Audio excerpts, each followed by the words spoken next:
पुण्यात्माओं, ये काल यही चाहता है कि ये प्राणी गलत साधना करे और मेरे जाल में जीवे और मरे। बस कुछ अनजान लोग कहते हैं भाई परमात्मा की भक्ति तो तब बनती है जब इंसान पूर्ण रूप से काम, क्रोध, मोह, लोभ, अहंकार से रहित हो जाए,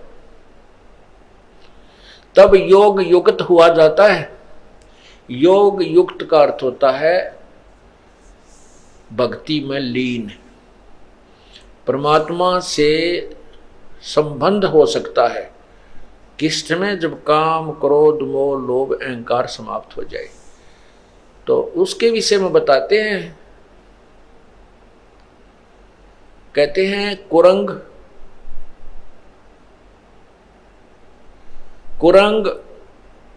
पतंग मरंग और सरंगा।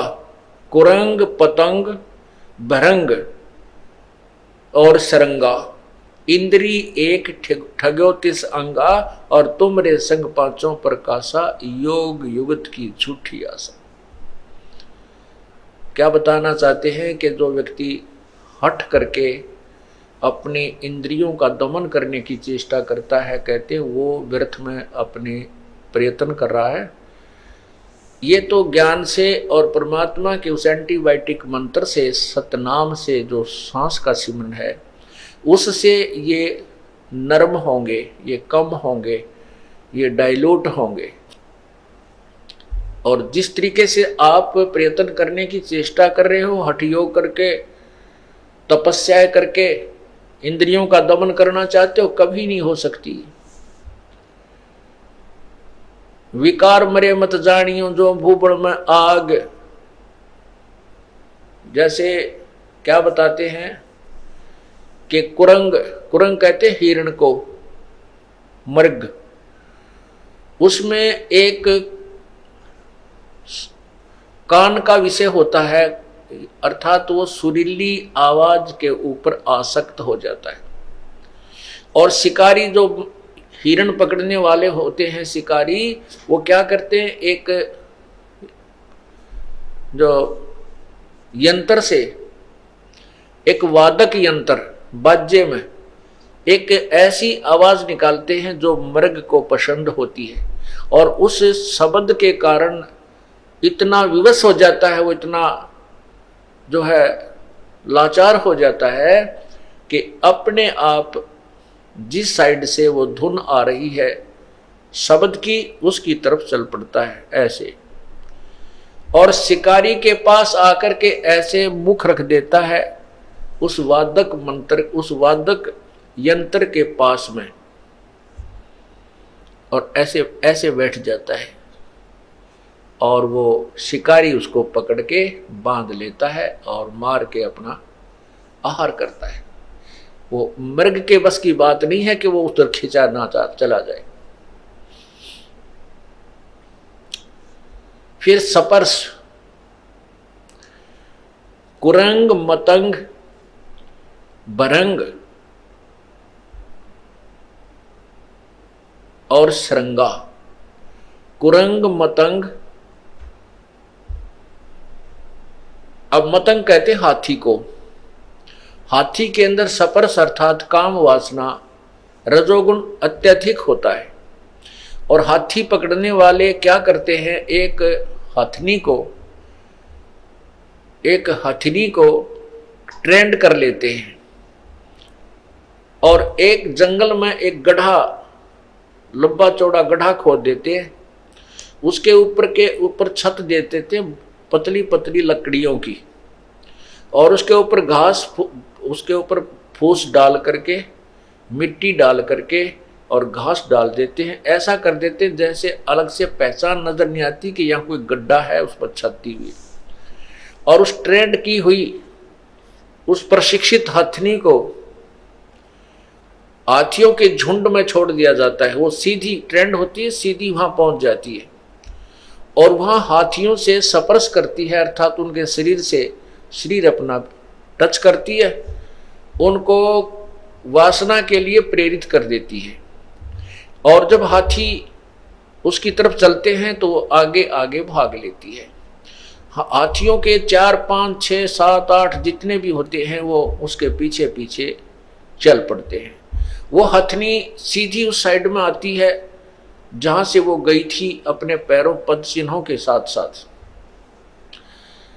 और वो सीधी आती है। हाथी उसके पीछे भाग रहे होते हैं। वो ट्रेंड होती है कि वो एक बार उस गड्ढे से थोड़ा सा उल्टा होकर के ऐसे घूमती है, फिर दूर से हट के फिर उसी साइड पर भाग लेती है। तो हाथी इधर ना जाकर के सीधे ही उसके पीछे उस वासना वसंधे होकर के दौड़ते हैं, और वो गड्ढे में गद्दाए गद 4, 5 कट्ठे फिट हो जाते हैं उसमें। और फिर वो चिंगाड़ मार मार कर रोते हैं गड्ढे में गिर जाने के उपरांत। और जब वो बिल्कुल चिल्ला चिल्लू का, फिर वो बाकी हाथी भाग जाते हैं डर के। तो वो वहां चिल्ला चिल्लू का अपना नितान खूब बिल्कुल सेट हो जाते हैं। जब उनको ऊपर बैठ के वो हाथी पकड़ने वाले अंकुश ठोकते हैं बुरी तरह, उनको बिल्कुल वहीं से सेट करके जब बाहर निकालते हैं, आगे गड्ढा खोद करके बाहर निकाल दिया जाता है। और फिर क्या करते हैं, उन हाथियों को गांव गांव में शहर शहर में ले जाकर उसको एक अपना जो है ना सवारी बना लेते हैं, और उससे रोजी रोटी कमाते। सारी उम्र के लिए फंस गया, एक वासना के कारण सारी उम्र के लिए परवश हो गया। फिर बताते हैं रूप, शब्द स्पर्श रूप रस गंध। रूप जैसे पतंगे होते हैं और दीपक के जग रहा है उसके ऊपर आकर के वो इतने विवश हैं, इतने आसक्त हैं उस रूप के ऊपर, वो पतंग उस दीपक को एक अच्छी वस्तु जानकर उसके ऊपर गिर जाते हैं और गिरते ही मर जाते हैं। उस रूप के ऊपर आसक्ता उसको कितनी महंगी पड़ी, अपने जीवन से हाथ धो बैठा।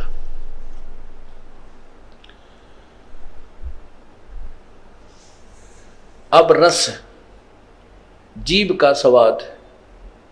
मछली को पकड़ने वाले एक मांस का टुकड़ा एक तार के लोहे के हुक में डालकर कांटे में और रस्सी बांध करके जल में छोड़ देते हैं, और मछली आती है उस मांस के टुकड़े को खाने के लिए मुंह उसमें डालती है, वो झटका दे देता है, उसके वो हुक मछली के मुंह में फंस जाता है, उसको बाहर पटक देता है।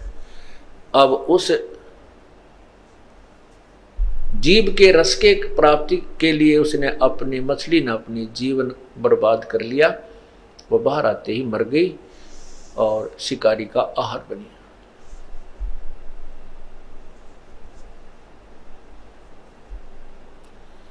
अब गंध, महक, इसके लिए भंवरा विवश होता है, भंवरा, और वो फूल पर बैठ जाता है, और शाम के समय वो इतना वो आसक्त होता है कि उस पर उठा नहीं जाता उस सुगंध को छोड़कर, और वो फूल बंद हो जाता है, भंवरा वहीं पर मर जाता है रात्रि में।